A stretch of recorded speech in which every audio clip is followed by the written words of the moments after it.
Tahun 2020 merupakan tahun yang sangat krusial bagi dunia, sangat sulit bagi dunia.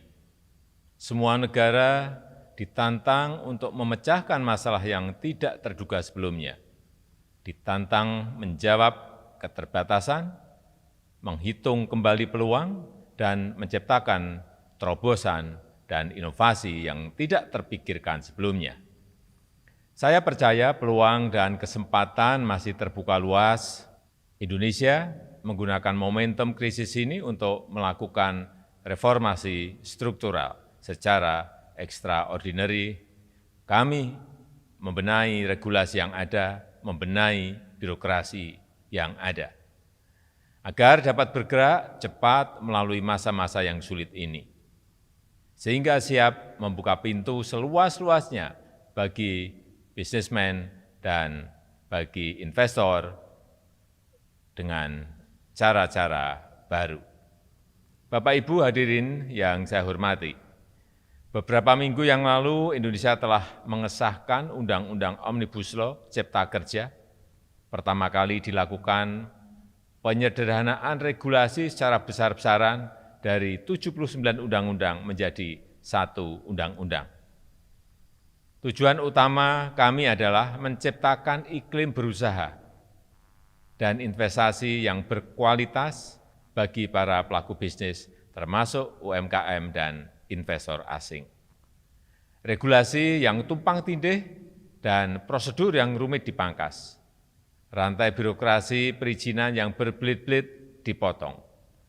Serta pungutan liar yang selama ini menghambat usaha dan investasi juga diberantas.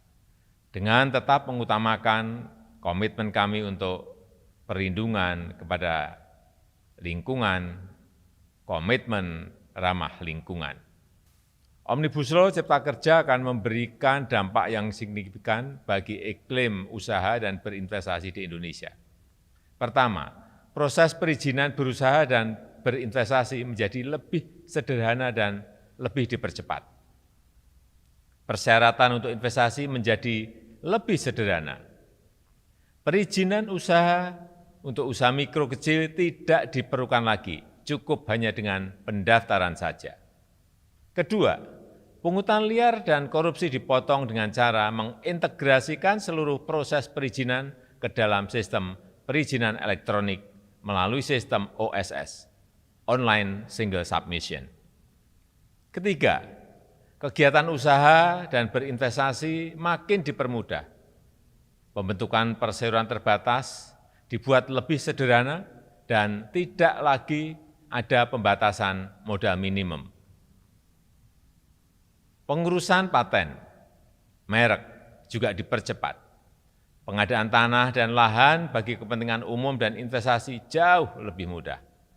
Keempat, berinvestasi di kawasan ekonomi khusus, kawasan perdagangan bebas dan pelabuhan bebas semakin dipermudah, serta semakin menarik dengan adanya berbagai fasilitas dan insentif. Pelayanan perizinan berusaha di kawasan-kawasan tersebut akan dilakukan dalam hitungan jam, dengan fasilitas fiskal yang terintegrasi dalam sistem OSS. Kelima, Indonesia juga membentuk lembaga Sovereign Wealth Fund yang akan mengelola dan menempatkan sejumlah dana dan atau aset negara secara langsung maupun tidak langsung, serta melakukan kerjasama dengan pihak ketiga. Keenam, Undang-Undang Omnibus Law Cipta Kerja melindungi dan meningkatkan peran pekerja dalam mendukung investasi di Indonesia, termasuk memberikan kepastian hukum dalam pengaturan tentang upah minimum dan besaran pesangon. Saat ini pemerintah tengah menyelesaikan peraturan pelaksanaan dari Omnibus Law.